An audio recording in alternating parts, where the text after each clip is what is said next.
Hi guys, welcome to my channel. నా పేరు ఝాన్సీ అండి. నా ఛానల్ కనుక మీరు ఫస్ట్ టైం చూస్తున్నట్లయితే హాయ్. నేనైతే ఇప్పుడు బాదం కీర్ చేస్తున్నాను. అందులోకి అయితే బాదం పప్పు అయితే బాయిల్ చేస్తున్నానండి. ఒక కప్పు బాదం పప్పుని ఒకవైపు అయితే ఒక హాఫ్ లీటర్ మిల్క్ని బాయిల్ చేస్తున్నాను ఒక మందపాటి గిన్నెలో. ఇక్కడైతే బాదం పప్పు అయితే బాయిల్ అయిపోయినాయి. ఒక పొంగు వస్తే సరిపోతుందండి. వాటిని అయితే ఇప్పుడు వేడి నీళ్ళన్నీ వంపేసుకొని చల్లనీటితో వాష్ చేసేసుకొని పీల్ అయితే తీస్తున్నాను. ఓ పక్క అయితే మిల్క్ అయితే చెక్ చేసుకుంటున్నానండి. అవైతే అడుగు పట్టకుండా తిప్పుకుంటూ ఉండాలి, కలబెట్టుకుంటూ ఉండాలి. ఇలా అయితే బాదం పప్పు పొట్టంతా తీసేసుకొని మిక్సీ పట్టుకోవాలండి. చూడండి, మిల్క్ అయితే హాఫ్ వరకు క్వాంటిటీ తగ్గింది, పాలైతే చిక్కబడ్డాయి.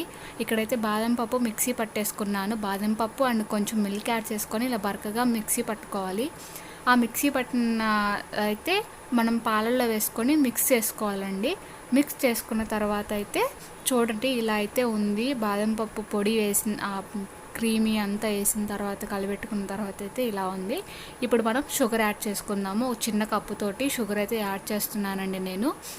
షుగర్ యాడ్ చేసుకొని కలిపెట్టుకోవాలండి. ఇప్పుడైతే మనము కలిపెట్టుకున్న తర్వాత అయితే మనం ఇప్పుడు పంచదార ఏ కప్పుతో అయితే తీసుకున్నామో ఆ కప్పు సగానికైతే మిల్క్ పౌడర్ అయితే తీసుకున్నానండి.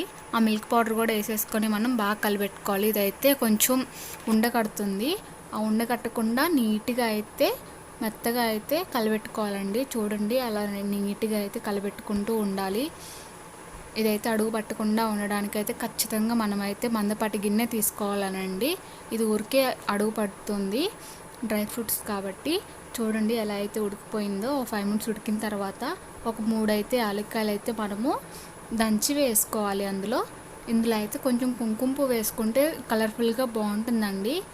కాకపోతే నాకు ఇంట్లో లేదు కుంకుమ పువ్వు, అందుకని చెప్పేసి నేను వేయలేదు, నేను స్కిప్ చేశాను. కలర్ఫుల్గా బాగుంటుంది, కుంకుమ పువ్వు అయితే వేసుకోండి. తర్వాత చల్లారిన తర్వాత నేను ఫ్రిడ్జ్లో పెట్టి తీస్తున్నానండి. ఇలా సర్వ్ అయితే చేసుకున్నాను. చూడండి, బాదం పప్పు అయితే నేను కట్ చేసేసుకున్నాను. ఇప్పుడు మా బాబు పెడుతున్నాను. అది కొంచెం కూలింగ్గా ఉంది, అందుకని మా బాబు అలా అంటున్నాడు. చూడండి, సూపర్ ఉందంట. నేను అడగక ముందే చెప్పేస్తున్నాడు సూపర్ ఉందని. నా ఛానల్ కనుక మీకు నచ్చినట్లయితే, నా వీడియోస్ కనుక మీకు నచ్చినట్లయితే సబ్స్క్రైబ్ చేసుకోండి ఫ్రెండ్స్, ప్లీజ్. చూడండి, బాదం కీర్ ఎలా చేశాను, ఎలా ఉంది అనేది అయితే మీరు చెప్పండి. మీరు ట్రై చేసి. నాకైతే బాగా కుదిరిందండి, బాగుంది. టేస్ట్ అయితే చాలా బాగుంది. నేనైతే ఫస్ట్ టైం చేశాను. ప్లీజ్ మీరు కూడా